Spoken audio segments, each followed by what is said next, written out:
എന്തായാലും മുരുകുട്ടി പരാശക്തിയായ ഭഗവതിന് ഗംഭീരമായ താലപ്പൊലി മഹോത്സവം നടന്നുകൊണ്ടിരിക്കുക. അതിനോടനുബന്ധിച്ച് നടക്കുന്ന കലാപരിപാടി ഇന്നത്തെ പൊറാട്ട് നാടകം. വന്നുകൂടിയിരിക്കുന്ന മഹാജനങ്ങൾ വളരെ പ്രതീക്ഷയും ആകാംക്ഷയോടെയും കാത്തിരിക്കുക തത്തമംഗല 6-ാം പാടം മുരുകന്റെ രാഗം കേട്ട് ആസ്വദിക്കാൻ തയ്യാറായി വന്നിരിക്കുകയാണ്. അതുകൊണ്ട് കൂടിയിരിക്കുന്ന മഹാജനങ്ങളുടെ മുമ്പിൽ നമ്മൾ യാത്ര പറഞ്ഞ് വേണം പോകാൻ. പക്ഷേ പാലക്കാട് സംസ്കാരം എന്ന് പാലക്കാട് തനിമയെന്നാണ് പൊറാട്ട് നാടകം എന്നാണ്. പൊറാട്ട് നാടകത്തിന്റെ അഭിരുചി എന്താണെന്ന് നമ്മുടെ പാലക്കാട് ജില്ലയിലുള്ളവർക്കല്ലാതെ വേറെ ജില്ലക്കാർക്ക് അറിയില്ല. ഈ പെൺകുട്ടി പാലക്കാട്ടുകാരിയല്ല. അങ്ങനെ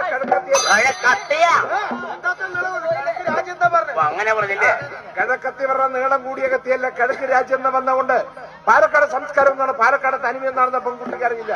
നല്ലപോലെ കാര്യങ്ങൾ പറഞ്ഞ് മനസ്സിലാക്കി ആ പരാശക്തിയായ ഭഗവതിനെ മനസ്സിൽ വിചാരിച്ച് വടക്ക് ദൂരത്ത് യാത്ര പറഞ്ഞ് വേണം പോകാൻ. ആ തോന്നിവസി ആ പെൺകുട്ടിയെ എടുത്തു ബന്ധിച്ച് വടക്ക് ദൂരത്താൻ സഹായിക്കാൻ പറഞ്ഞ നീ എന്താ ആണ്ടച്ച പരക്കാരെ നിൽക്കുമ്പോൾ